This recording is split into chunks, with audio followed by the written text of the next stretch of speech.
Et si on s'éloignait un petit peu des côtes et de la mer pour s'occuper un peu plus de l'eau qui jaillit?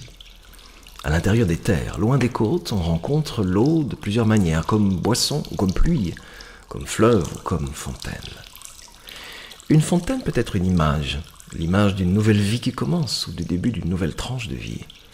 L'eau qu'un être assoiffé boit à la fontaine rend possible pour lui une nouvelle vie. Après une longue journée d'un dur travail physique, l'eau d'une douche ou d'une baignoire nettoie et nous rafraîchit. C'est le lieu d'évoquer ici le baptême qui, comme un bain spirituel, libère le vieux nous. Pour Jésus, l'eau de source qui répand la vie est une image de ce qu'il apporte lui-même en répandant la vie éternelle. Celui en qui cette eau vivifiante pénètre en devenant lui-même une source. L'eau que la femme se voit offrir près du puits de Jacob est d'une autre espèce que celle qui permet simplement d'étancher la soif de boire, juste. Elle étanche la soif de vivre. Elle apaise la plus profonde aspiration à la vie et amène un être humain à sa vraie place, en rapport avec Dieu, en relation avec Dieu, et du coup en rapport et en relation avec ce qui est le plus lui-même.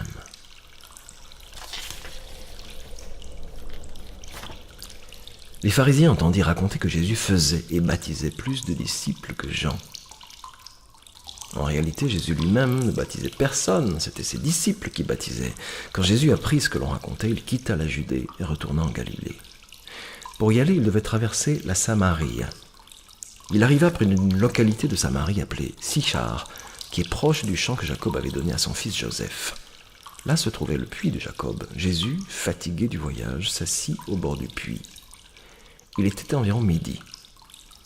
Une femme de Samarie vint pour puiser de l'eau et Jésus lui dit « Donne-moi à boire ».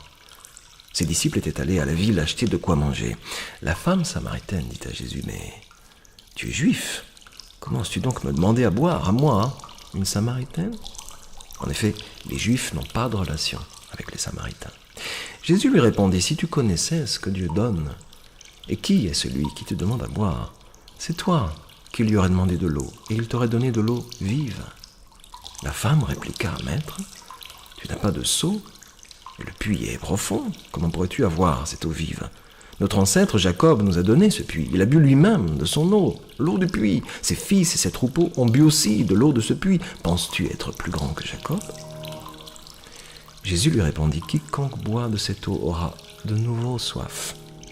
Mais celui qui boira de l'eau que je lui donnerai n'aura plus jamais soif. L'eau que je lui donnerai deviendra en lui une source d'où jaillira la vie éternelle. » La femme lui dit « Maître, donne-moi cette eau, pour que je n'ai plus jamais soif et que je n'ai plus besoin de venir puiser l'eau ici. » Jésus lui dit « Va chercher ton mari et reviens ici. » La femme lui répondit « Je n'ai pas de mari. » Et Jésus lui déclara « Tu as raison d'affirmer que tu n'as pas de mari, car tu as eu 5 maris, et l'homme avec lequel tu vis maintenant n'est pas ton mari. Tu as dit la vérité. » Alors la femme s'exclama « Maître, je vois que tu es un prophète. Nos ancêtres samaritains ont adoré Dieu sur cette montagne, mais vous, les Juifs, vous dites que l'endroit où l'on doit adorer Dieu est à Jérusalem. » Jésus lui répondit « Crois-moi, le moment vient. Vous n'adorerez le Père ni sur cette montagne, ni à Jérusalem. Vous, les Samaritains, vous adorez Dieu sans le connaître. Nous, les Juifs, nous l'adorons et le connaissons, car le salut vient des Juifs, mais le moment vient, et il est même déjà là, où les vrais adorateurs adoreront le Père en étant guidés par son esprit et selon sa vérité, car tels sont les adorateurs que veut le Père. Dieu est esprit, et ceux qui l'adorent doivent l'adorer en étant guidés par son esprit et selon sa vérité. La femme lui dit « Je sais que le Messie, c'est-à-dire le Christ, va venir. Quand il viendra, il nous expliquera tout. » Jésus lui répondit « Je le suis. Je le suis. Moi qui te parle, je le suis. »